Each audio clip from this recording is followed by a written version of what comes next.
Warahmatullahi wabarakatuh. Perkenalkan, nama saya Rafli Pratama dari kelas 12 IPS 3. Saya akan mempresentasikan materi PKN, yaitu peran hakim sebagai kekuasaan kehakiman. Kekuasaan kehakiman merupakan perangkat negara yang berfungsi sebagai lembaga yudikatif.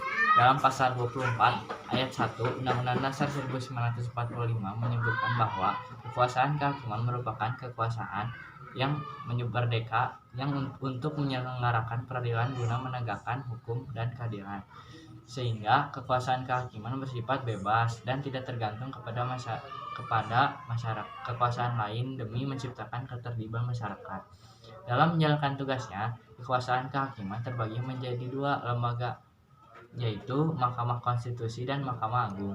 Mahkamah Agung merupakan pengadilan negara tertinggi yang membawahi 4 peradilan, yaitu peradilan umum, peradilan agama, peradilan tata usaha negara, dan peradilan militer. Masing-masing lembaga dijalankan oleh hakim sebagai pelaksana, penentu, dan penegak hukum serta memberikan putusan dalam penyelesaian perkara maupun sengketa yang diajukan oleh masyarakat. Hakim sebagai penegak hukum dan keadilan di dalam negara yang berdasarkan Pancasila, maka seorang hakim harus mengakui dan percaya adanya Tuhan Yang Maha Esa sesuai dengan agama masing-masing. Selain itu, hakim harus jujur berdiri di atas semua pihak yang berkepentingan dalam suatu perkara yang sedang dihadapi, bebas dari pengaruh siapapun. Hakim juga harus adil serta bersungguh-sungguh mencari keadilan dan kebenaran, memutuskan berdasarkan keyakinan dan sanggup bertanggung jawab kepada Tuhan. Hakim juga harus berkarakter, bijaksana, berilmu, dan penuh pengabdi pada tugasnya. Tugas hakim dalam persidangan adalah memeriksa dan mengadili perkara. Tugas ini dibagi menjadi 3 tahap, yaitu 1. Constatiring. Pada tahap ini, hakim mengkonstatir benar atau tidaknya peristiwa yang diajukan, meliputi fakta, menemukan sebab perkara, dan menemukan karakteristik. Yang kedua, kualifisir. Pada tahap ini, hakim kemudian mengkualifikasikan adanya hubungan hukum dalam adanya perbuatan melawan hukum dan tidak, meliputi menemukan dan memilih sistem hukum, menemukan metode penyelesaian yang tepat, mendesain hukum agar cocok dengan karakteristik perkara.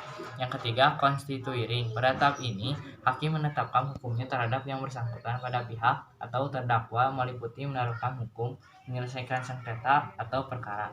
Sedangkan dalam proses pengambilan keputusan hukum, seorang hakim pada dasarnya dituntut untuk memiliki 2 kemampuan utama, yaitu memiliki kemampuan untuk menyesuaikan kaidah hukum konkret atau perundang-undangan terhadap tuntutan nyata yang ada di pandangan yang berlaku, cita-cita yang hidup di dalam masyarakat, serta perasaan keadilan sendiri.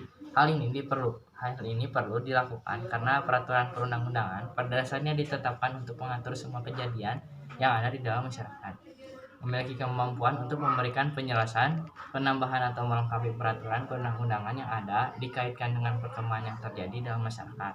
Hal ini dijalankan sebab ada kalanya pembuat undang-undang tertinggal oleh perkembangan di dalam masyarakat.